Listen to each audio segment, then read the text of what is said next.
chocolate reindeers are falling down. We stay.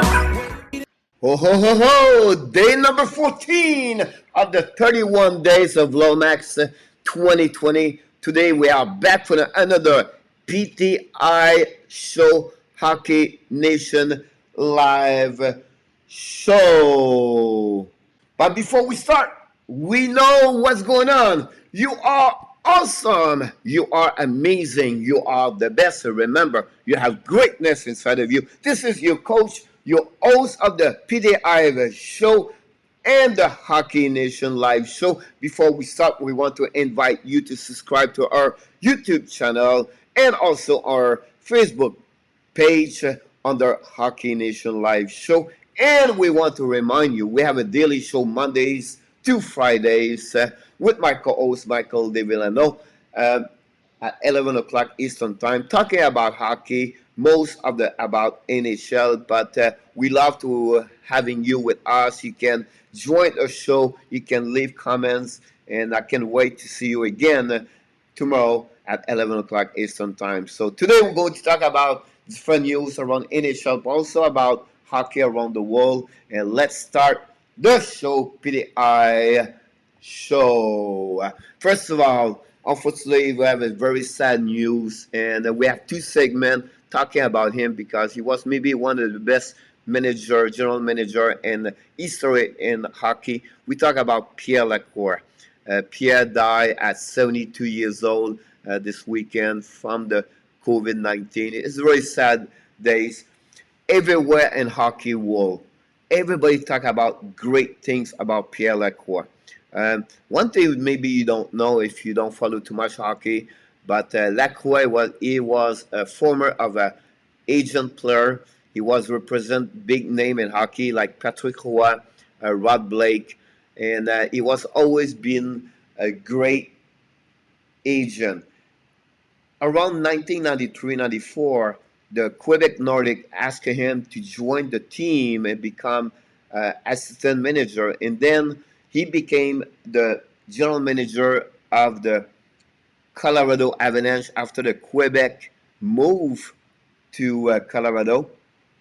If you remember the big trade between Montreal Canadiens and the Colorado Avalanche, he got Patrick Roy, and from that moment, that's changed everything in this organization. You know, already know a big name like Adam Foote, Joe Sakic, and Peter Forsberg, and all those guys. And at the same time, Montreal got Martin Rosiski, and but at the point where Lacroix is a winner of the two Stanley Cup, and one the reason he's always was never been scared to make a trade for the big name. He got Raymond Bourque, if you remember, 2001 from the Boston Bruins. So just sad news. We wish the condolences for the family Lacroix, and of course, as the ex-NHL player, his son Eric Lacroix. So hopefully everything will be fine for this family. Talking segment number 3, we talk about the Los Angeles King, and the reason when I mention you, we want to talk about Tobias Borge-Foot. He's going to join his junior team for the World Junior Championship team for the upcoming in 2021 at the end of the month. Borge-Foot is going to be a great add for the team, and I think for the Sweden team, and I think that's nice to see the Los Angeles King give permission to the young players. Remember, Los Angeles King have 9 prospects.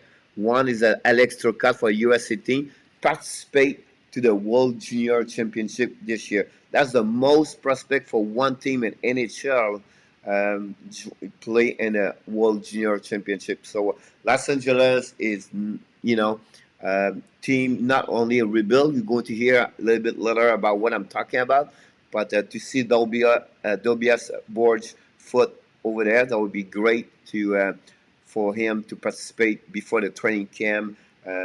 Maybe start in January for the Los Angeles King. Talking about the World Junior Championship, I want to talk about 2 players.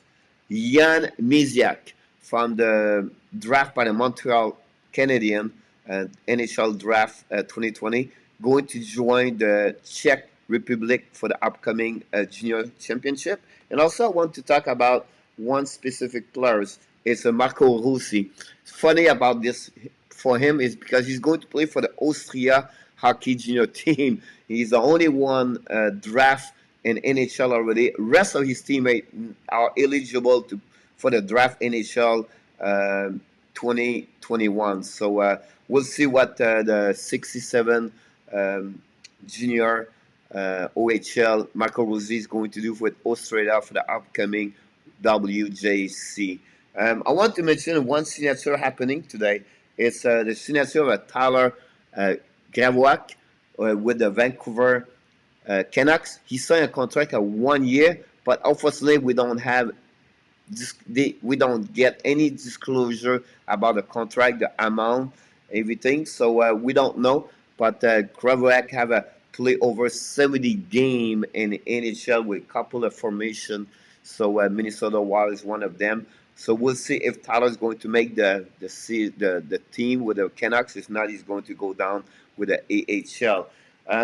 Talking about other news, is the big one. It's the segment number 6. It's coming. I know there's numbers going to shift. I may be too fast tonight. It's rare I'm too fast on the PTI, but I want to talk about Big Joe.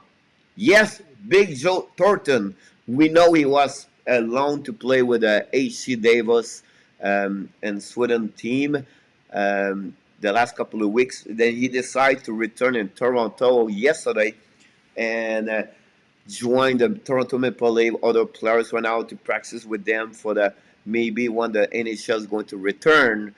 He's going to be ready. He's not the only one. We have another other star like Ramus Dallin is coming back now with Buffalo, and we have other players was play in Europe. Now they are coming back and be ready because they know already they have to have the quarantine, have to wait. Another big news is this is about the segment number 7. It's something I don't know what happening last weekend, but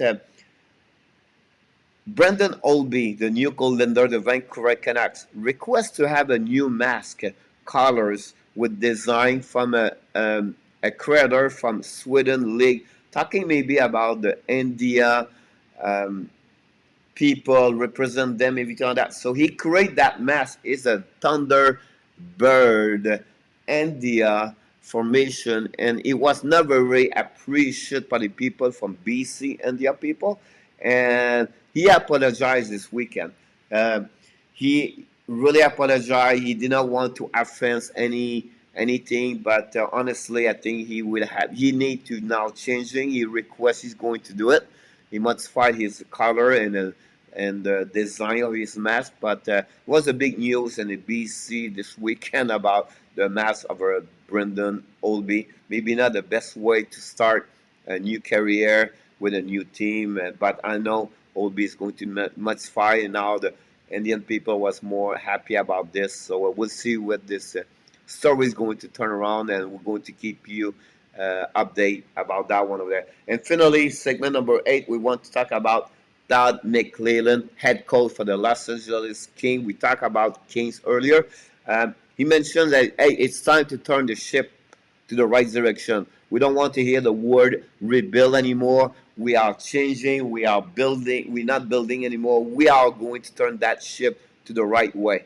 And I think that's true. He's going to have, they have 9 prospects at the junior, but also the Quinton Byfield. Maybe he's going to make the team. We have Alex Turcotte is coming. We just talked about Tobias Borchfoot.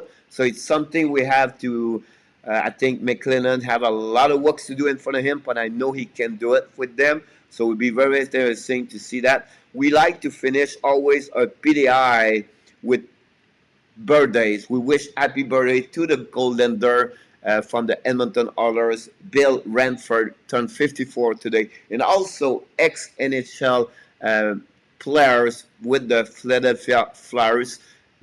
Chris Terrier turned 46 today. And that's other 15, I believe, other former NHL that are birthday today. So this is the end of the PTI show with Hockey Nation live show. Hopefully you enjoy it. And before we leave, we want to mention to you, don't forget to subscribe to YouTube channel and of course Facebook page and under Hockey Nation Live Show. Thanks again. Appreciate you guys to be here today. And but before we leave, remember you have greatness inside of you. Find a way to win and make your day today.